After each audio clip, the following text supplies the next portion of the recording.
Battibecco a distanza fra il ministro dell'Interno Luciana Lamorgese e il governatore della Sicilia Nello Musumeci. Per risolvere il caos seggi di domenica a Palermo l'unico ente titolato a intervenire era la Regione e non lo ha fatto. È questa la risposta nettissima del ministro dell'Interno Luciana Lamorgese alle domande sui gravi ritardi e disagi nell'apertura dei seggi a Palermo. Il 12 giugno al voto non solo per i referendum ma anche per le comunali. Le operazioni domenica mattina scorsa sono partite in ritardo in almeno una cinquantina di sezioni a causa dell'improvvisa rinuncia di circa 170 presidenti di sezione. In materia elettorale in Sicilia il procedimento è di competenza esclusiva della Regione, senza la possibilità di intervento con poteri sostitutivi da parte del Ministro dell'Interno, ha detto il Ministro rispondendo al question time alla Camera.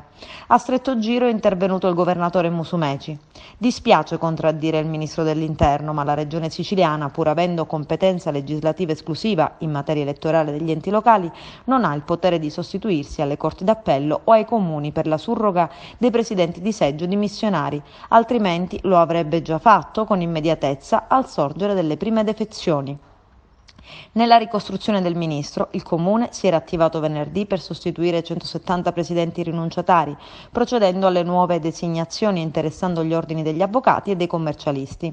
Sabato permanevano le difficoltà a reperire sostituti e la sera il prefetto ha sollecitato le autorità comunali ad individuare sostituti tra gli stessi dipendenti dell'ente.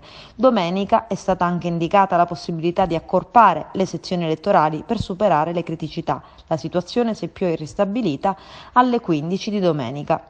Il fenomeno è tutt'altro che episodico, spiega Lamorgese, per questo sembra richiedere l'avvio di una riflessione parlamentare per una conseguente ed efficace risposta sul piano legislativo, anche finalizzata a rendere più attrattiva la funzione riguardo gli aspetti remunerativi.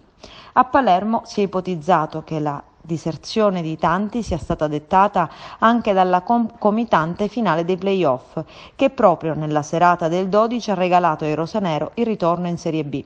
L'ipotesi di anticiparla, svela il ministro, era stata esplorata, ma la Lega Calcio C ha confermato di non poter differire la data dell'incontro.